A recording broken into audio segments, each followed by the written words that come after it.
हरे कृष्णा। भगवान श्री विष्णु के शरीर से एक दिव्य कन्या उत्पन्न हुई जिसने सभी देवताओं और समस्त पृथ्वीवासियों को एक संकट से बचाया। इसी बात से प्रसन्न होकर भगवान श्री हरि ने उसे एक दिव्य वरदान और एक मंगलमय नाम प्रदान किया। लेकिन कौन थी वो कन्या और किस प्रयोजन से उसने देवताओं को बचाया और किस संकट से उसने देवताओं की रक्षा की, इन सभी प्रश्नों के उत्तर आज की हमारी यात्रा में आपको मिलेंगे। लेकिन इस यात्रा को शुरू करने से पहले अगर आपने अभी तक चैनल को सब्सक्राइब नहीं किया है तो नीचे दिए बटन पर क्लिक करें और सब्सक्राइब कर लें। आज की एकादशी कथा का आस्वादन करते हैं। चलिए हमारी आज की कथा की ओर चलते हैं और साक्षी बनते हैं भगवान श्री कृष्ण और अर्जुन के बीच हो रहे संवाद के। एक समय की बात है, भगवान श्री कृष्ण के प्रिय सखा और परम भक्त अर्जुन ने भगवान से पूछा कि हे मधुसूदन, आप कहते हैं कि सहस्त्र यज्ञ करने से जो फल प्राप्त होता है उसकी तुलना भी एक एकादशी व्रत के पालन से मिलने वाले फल से नहीं की जा सकती। कृपया आप मुझे यह बताएं, यह एकादशी इतनी विशेष क्यों है और किस प्रकार से ये इतनी मंगलमय बनी। अर्जुन के इस प्रश्न का उत्तर देते हुए भगवान श्री कृष्ण ने कहा कि मेरे प्रिय अर्जुन, इस प्रश्न का उत्तर मैं आपको देता हूँ। सतयुग में एक अत्यंत भयानक दैत्य रहता था जिसका नाम था मूर दैत्य। उसने अपने क्रोध और बल से इंद्रदेव, सूर्यदेव, विवस्वान, 8 वसु और स्वयं ब्रह्मा को अपने नियंत्रण में कर लिया था। उसके भय से स्वर्ग में देवता और पृथ्वी लोक पर जितने भी लोग रहते थे सब कांपने लगे थे। इसलिए इस कष्ट से मुक्ति पाने के लिए इंद्रदेव बाकी सभी देवताओं के साथ शिव जी के पास गए। उन्होंने भगवान शिव से कहा, हे भगवान, मूर दैत्य के आतंक के कारण हम सभी देवताओं को अपना स्थान छोड़ना पड़ा है और अब हम पृथ्वी पर भटक रहे हैं। कृपया आप हमें इस कष्टमय स्थिति से बाहर निकलने का कोई मार्ग दिखाएं। इंद्रदेव की बात सुनकर इंद्रदेव से कहा, अब सिर्फ भगवान श्री हरि ही आपको इससे मुक्ति प्रदान कर सकते हैं। इसलिए इसी क्षण सभी देवताओं के साथ आप भगवान विष्णु के पास चले जाइए, क्योंकि वह अपनी शरण में आए हुए भक्तों की रक्षा करने के लिए चरणबद्ध है। शिव जी की बातचीत सुनकर सभी देवता भगवान श्री नारायण के पास गए और सभी देवताओं ने उनसे हाथ जोड़कर प्रार्थना की और कहा कि इस हे पूर्ण पुरुषोत्तम परमेश्वर, हमारा प्रणाम स्वीकार करें। हे दैत्यों के संहारक, हे मधुसूदन, कृपा करके हमारी रक्षा करें। मूर दैत्य के भय से हम आपकी शरण में आए हैं। आप अपने भक्तों की, अपनी शरण में आने वालों की सदैव रक्षा करते हैं। कृपया हमें इस असुर के आतंक से बचाइए। प्रभु, हमारी रक्षा कीजिए।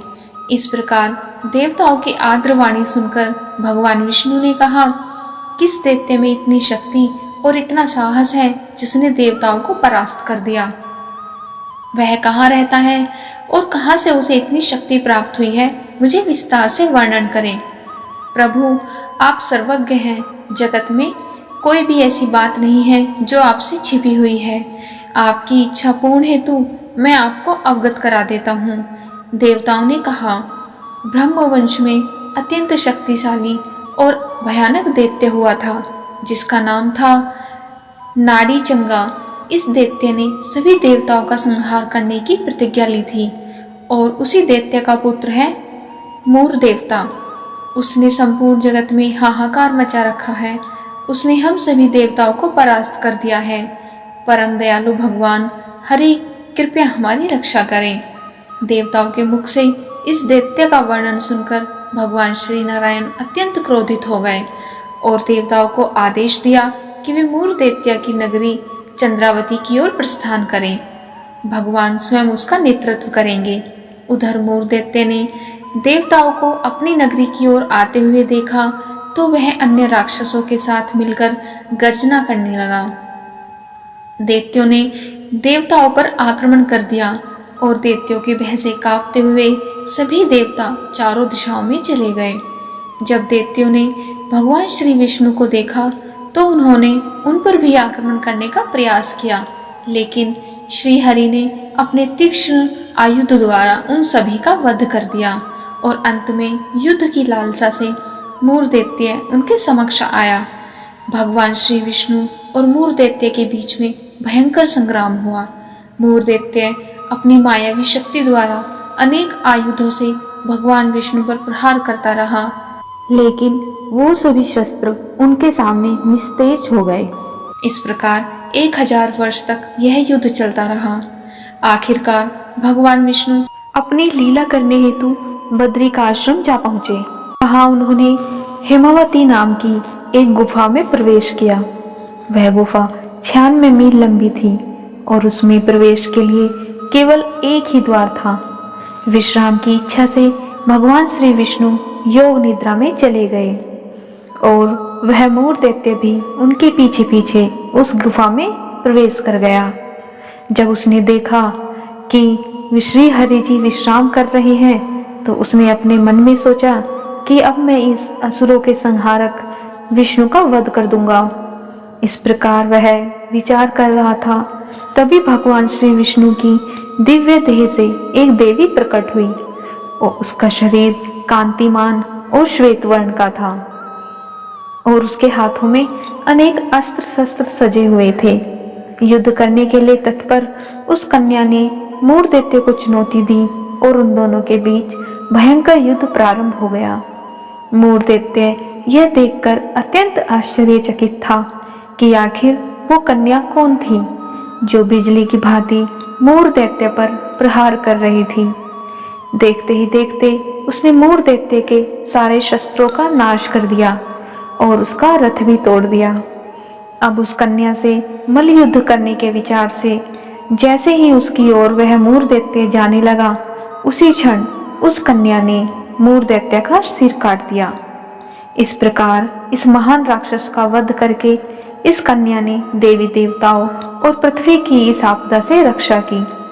जब भगवान श्री विष्णु योग निद्रा से बाहर आए और उन्होंने देखा कि महान शक्तिशाली मूर दैत्य का वध हो चुका है और एक दिव्य तेज वाली कन्या उनके समक्ष हाथ जोड़कर खड़ी है, तो उन्होंने पूछा कि हे कन्या, कौन हो तुम जिसने इस महान पराक्रमी और शक्तिशाली असुर का संहार किया। भगवान के वचन सुनकर कन्या ने हाथ जोड़कर कहा, हे प्रभु, आपके दिव्य देह से प्रकट होने के बाद मैंने ही इस दुष्ट का संहार किया है। जब आप विश्राम कर रहे थे तो यह मूर्ख आपका वध करने की योजना बना रहा था, इसलिए मैंने ही अपने अस्त्रों के द्वारा इस असुर का वध कर दिया है। उस दिव्य कन्या की बात सुनकर भगवान श्री विष्णु अत्यंत प्रसन्न हुए और उन्होंने कहा, हे निष्पाप देवी, आपने इस असुर का वध किया है, यह देखकर मैं अत्यंत प्रसन्न हुआ। आपने सभी देवताओं को इस आतंक के भय से मुक्ति प्रदान की है, इसीलिए वे अवश्य ही आपसे अत्यंत प्रसन्न और संतुष्ट होंगे। आपके पराक्रम को देखकर मैं आपसे प्रसन्न हुआ हूँ। आप मुझसे जो चाहो वह वरदान मांग सकती हो और मैं अवश्य ही उसे पूर्ण करूँगा। भगवान श्री नारायण के वचन से प्रसन्न होकर उस देवी ने कहा, हे प्रभु, अगर आप मुझसे प्रसन्न हैं तो मुझे यह वरदान दीजिए कि आज के दिन जो भी व्यक्ति उपवास करे उसके बड़े से बड़े पाप का मैं नाश कर सकूं। हे जनार्दन, कृपया मुझे वरदान दे कि आज के दिन जो भी व्यक्ति संपूर्ण निष्ठा से अपनी इंद्रियों को वश में रखते हुए इस उपवास का पालन करे, उसे इस भौतिक जीवन में सभी प्रकार के सुख प्राप्त हो और जीवन के अंत में आपका परम धाम प्राप्त हो। हे परम पुरुष परमेश्वर, आज के दिन कोई भी व्यक्ति जो केवल संध्या के समय भोजन करे या फिर संपूर्ण दिन उपवास का पालन करे, उस व्यक्ति को आप धार्मिक मनोवृत्ति, संपत्ति और अंत में मोक्ष प्रदान करें, ऐसी मेरी इच्छा है। प्रभु यह बात सुनकर भगवान विष्णु ने कहा, हे परम पवित्र देवी, आपकी ये सारी इच्छाएं पूर्ण होंगी। मेरे भक्तजन जो भी आज के दिन उपवास और उसका पालन करेंगे, क्योंकि मेरे दिव्य आध्यात्मिक शक्ति के रूप में आप कृष्ण पक्ष के 11वें दिन उत्पन्न हुई हैं, इसलिए आपका नाम उत्पन्ना एकादशी होगा। जो भी व्यक्ति आज के दिन व्रत उपवास का पालन करेगा, उसके समस्त पापों का मैं नाश करूंगा और जीवन के अंत में उसे मेरे धाम की प्राप्ति होगी। इस प्रकार वरदान देकर श्री हरि वहां से अंतर्ध्यान हो गए। उत्पन्ना एकादशी के महात्म्य का वर्णन करते हुए भगवान श्री कृष्ण ने इस कथा का समापन करते हुए अर्जुन से कहा, जो भी व्यक्ति अपने भक्ति में जीवन में प्रगति करना चाहता है, उसे इस एकादशी का गंभीरता पूर्वक पालन करना चाहिए। इस व्रत का पालन करने के लिए व्यक्ति को नियम पूर्वक संकल्प लेना चाहिए और एकादशी के दिन श्री गोविंद की पूजा अर्चना करनी चाहिए और उन्हें पूर्ण श्रद्धा से घी का दीप अर्पण करना चाहिए। अन्न का त्याग करके संपूर्ण नियम पूर्वक उपवास रखना चाहिए। व्यक्ति को इस दिन संपूर्ण दिन भगवान हरि के नाम का जप करने में और उनके दिव्य गुण तथा लीलाओं का कीर्तन और स्मरण करने में व्यतीत करना चाहिए। रात्रि को मधुर संगीत और वाद्यों से कीर्तन करते हुए जागरण करना चाहिए। दूसरे दिन ब्राह्मण अथवा वैष्णवों को भोजन प्रसाद अर्पण करना चाहिए और उन्हें दान देना चाहिए। इस प्रकार एकादशी व्रत का पालन करने वाला प्रत्येक व्यक्ति मेरी उस कृपा को प्राप्त करता है जो उसे किसी भी तीर्थ स्थान में स्नान करने से प्राप्त नहीं होती।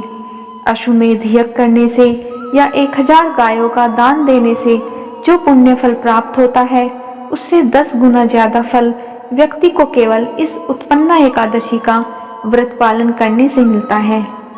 चलिए अब हम आपको इस एकादशी व्रत का पालन करने के लिए कुछ व्यवहारिक और आसान नियम बताते हैं। सबसे पहले तो अगर आप इस एकादशी का निष्ठापूर्वक पालन करना चाहते हैं तो एकादशी के एक दिन पहले यानी कि दशमी के दिन संध्या के समय भोजन ग्रहण ना करें। एकादशी के दिन प्रातः ब्रह्म मुहूर्त में उठ जाएं, स्नान आदि क्रियाओं से निवृत्त होकर भगवान की मंगला आरती करें, तुलसी माता को जल अर्पण करें, उनकी 3 बार प्रदक्षिणा करें और उन्हें प्रणाम करें।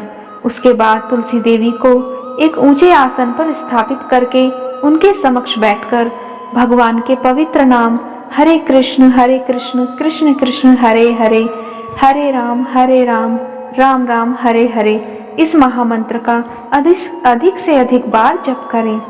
आज के दिन अन्न, दाल, फलियां, चावल इत्यादि का त्याग करें। अगर संभव है तो आप संपूर्ण उपवास भी कर सकते हैं या फल या दूध या फिर ड्राई फ्रूट्स भी ले सकते हैं। अगर यह भी संभव ना हो तो आप एकादशी प्रसाद ले सकते हैं, लेकिन किसी भी परिस्थिति में अन्न का सेवन ना करें। इस दिन किसी भी भौतिक चर्चा या निंदा से स्वयं को बचाकर रखें और अपने मन व जीवा को अधिक से अधिक भगवान के कीर्तन और गुणगान में व्यस्त रखें। एकादशी के दूसरे दिन द्वादशी को प्रातः ब्रह्म मुहूर्त में स्नान आदि के पश्चात भगवान की मंगला आरती करें, तुलसी देवी को जल अर्पण करें और हरे कृष्ण मंत्र का जाप करें। निर्धारित पारण के समय आप किसी भी अन्न प्रसाद के साथ इस व्रत का पारण कर सकते हैं। तो चलिए इस परम पवित्र और मेरु के समान पापों का नाश करने वाली परम मंगलाकारी उत्पन्ना एकादशी व्रत का श्रद्धा और निष्ठा पूर्वक पालन करते हैं और जीवन के परम आध्यात्मिक लक्ष्य की ओर जाने वाली हमारी यात्रा में अग्रसर होते हैं। हरे कृष्णा हरे राम।